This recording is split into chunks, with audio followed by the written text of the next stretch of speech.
dengan Bu Fitri ya, selaku penghafal mata pelajaran sosiologi di kelas pembelajaran online sosiologi. Sebelumnya, saya ucapkan selamat kepada kalian yang akhirnya telah menempuh ujian akhir kenaikan kelas, sehingga kalian semua bisa bertatap muka secara virtual dengan saya duduk di kelas 12. Untuk materi sosiologi, pada awal kelas 12 kali ini, kita semua akan belajar tentang materi yang terkait dengan perubahan sosial.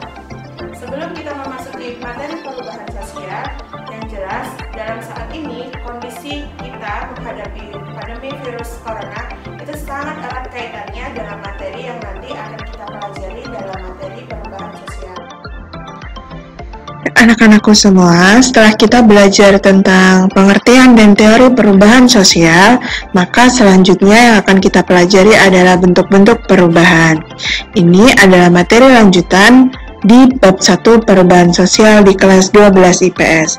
Kita mulai dari yang pertama ya. Untuk yang pertama, kita akan belajar tentang perubahan lambat. Jadi, perubahan lambat itu sering juga dikenal dengan istilah lainnya yaitu evolusi. Ketika ada kata lambat, maka akan berkaitan dengan proses lama atau cepatnya perubahan itu terjadi. Nah, di sini ada 3 bentuk perubahan lambat atau evolusi. Yang pertama yaitu Unilinear Theories of Evolution, kemudian yang selanjutnya yaitu Universal Theories of Evolution, dan yang terakhir adalah Multiline Theories of Evolution. Nah, akan saya jelaskan mulai dari Unilinear Theories of Evolution. Nah, dari perubahan unilinear ini adalah tahapan perubahan dari sederhana ke kompleks. Jadi memang membutuhkan waktu yang lama. Kemudian yang selanjutnya ada Universal Theories of Evolution, yaitu perubahan yang tidak melalui tahapan perubahan dari homogen ke heterogen.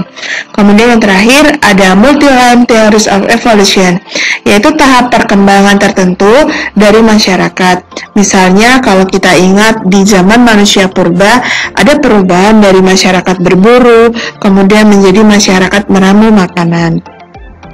Kemudian untuk yang selanjutnya, lawan dari kata perubahan lambat adalah perubahan cepat. Jika di perubahan lambat kita kenal dengan proses evolusi, maka perubahan cepat kita kenal dengan proses revolusi. Nah, di sini ada beberapa poin yang mencirikan atau sebagai indikator perubahan cepat atau revolusi. Dilihat dari waktunya, tentu saja perubahan revolusi ini perubahan yang sangat cepat. Jadi ada beberapa syarat atau indikator dalam perubahan cepat atau revolusi. Yang pertama, memang dari segi waktu perubahan itu berjalan dengan sangat cepat. Dan yang kedua, perubahan itu bisa direncanakan atau tidak direncanakan. Kemudian yang ketiga, dalam perubahan revolusi itu bisa terdapat kekerasan di dalamnya ataupun tidak. Kemudian yang keempat, tentunya karena ini perubahan cepat, perubahan revolusi, maka membutuhkan massa yang sangat besar. Jadi tidak bisa hanya sasaran tujuannya hanya sekelompok atau segelintir orang, tetapi ini harus menggunakan massa yang besar atau jumlah orang yang sangat banyak. Kemudian yang kelima, itu ada figur pemimpinnya. Jadi ada figur pemimpin yang mampu menggerakkan massa yang jumlahnya besar itu tadi untuk ikut atau melakukan perubahan. Kemudian yang keenam ada tujuan konkretnya.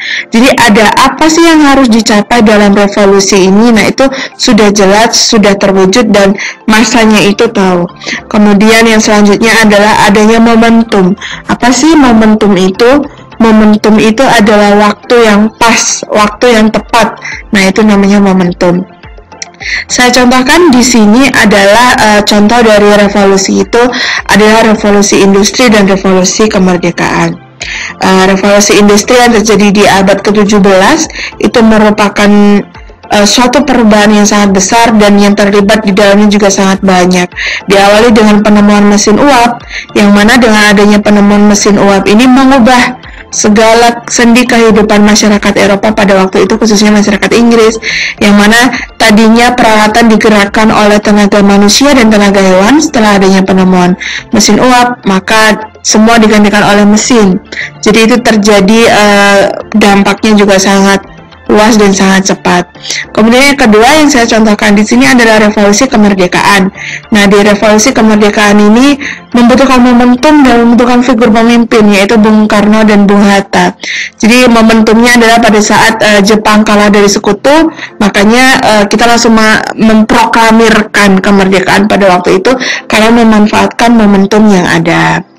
Kemudian untuk selanjutnya yaitu ada perubahan kecil dan perubahan besar. Pada intinya perubahan kecil itu adalah perubahan yang hanya diikuti oleh sebagian golongan atau sebagian kelompok. Sedangkan kalau perubahan besar itu pengaruhnya sangat besar untuk masyarakat.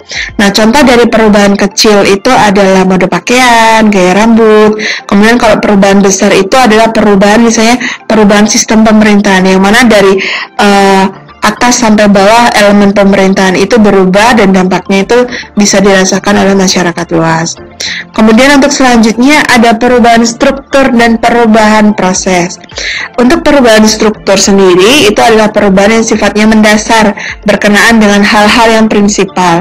Contohnya reformasi ya, dari zaman Orde Baru di tahun 98 kemudian berubah menjadi zaman reformasi, di mana ada keterbukaan informasi, lebih demokratis untuk masyarakat, kita mengakses media juga lebih leluasa. Kemudian setelah perubahan struktur itu ada perubahan proses. Nah, kalau perubahan proses ini berbeda dengan perubahan struktur. Kalau perubahan struktur sifatnya mendasar, sedangkan perubahan proses itu sifatnya tidak mendasar, tetapi merupakan lanjutan dari perubahan sebelumnya.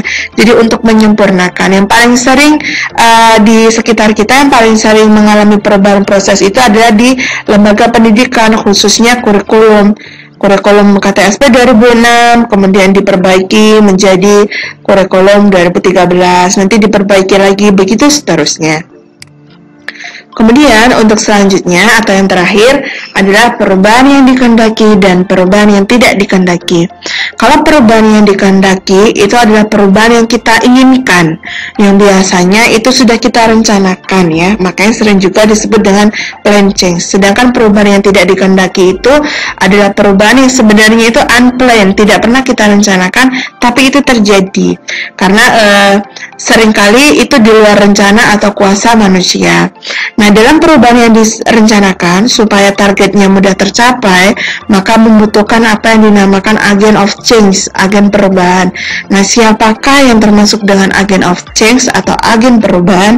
Adalah kalian-kalian ini anak-anak. Jadi ke depan negara ini adalah kalian yang akan memimpinnya. Makanya kalian adalah sebagai agen perubahan. Nah, contoh yang paling nyata dalam perubahan yang dikehendaki atau direncanakan adalah pembangunan. Karena dalam pembangunan itu semuanya tersusun. Nah, tentunya kalian masih ingat era Presiden Soeharto itu ada pelita pembangunan 5 tahun. Jadi dalam 5 tahun ke depan tuh negara kita apa sih fokus pembangunannya? Nah, itu tertuang dalam repelita atau pelita. Kemudian kalau untuk perubahan yang tidak dikehendaki atau unplanned change ya, tidak direncanakan, itu saya ambil contoh di sini ada fenomena kawin cerai. Seringkali sih orang menikah itu kan memang sebenarnya tidak ada sih pasangan yang mau bercerai, tetapi yang terjadi akhir-akhir ini bahkan fenomena kawin cerai itu meningkat. Itu contoh yang pertama. Yang kedua, unplanned yang termasuk unplanned change atau perubahan yang tidak dikehendaki itu salah satunya adalah bencana alam. Jadi semua itu terjadi di luar dari kehendak manusia. Jadi itu tadi anak-anak berbagai bentuk perubahan yang ada di bab 1 materi perubahan sosial. Semoga bisa menemani belajar kalian di rumah ya. Terima kasih. Nah, anak-anakku semua, itu tadi materi di kelas pembelajaran online sosiologi. Besar harapan dari Bu Fitria, kelas pembelajaran online ini bisa menemani saat-saat kalian ketika belajar selama pandemi. Jadi belajar kalian di rumah, jadi jangan sampai itu mengurangi semangat kalian. Dan pesan terakhir dari Bu Fitri, jangan lupa untuk tetap menjaga imun dan jaga iman kalian. Sekian dari Bu Fitri.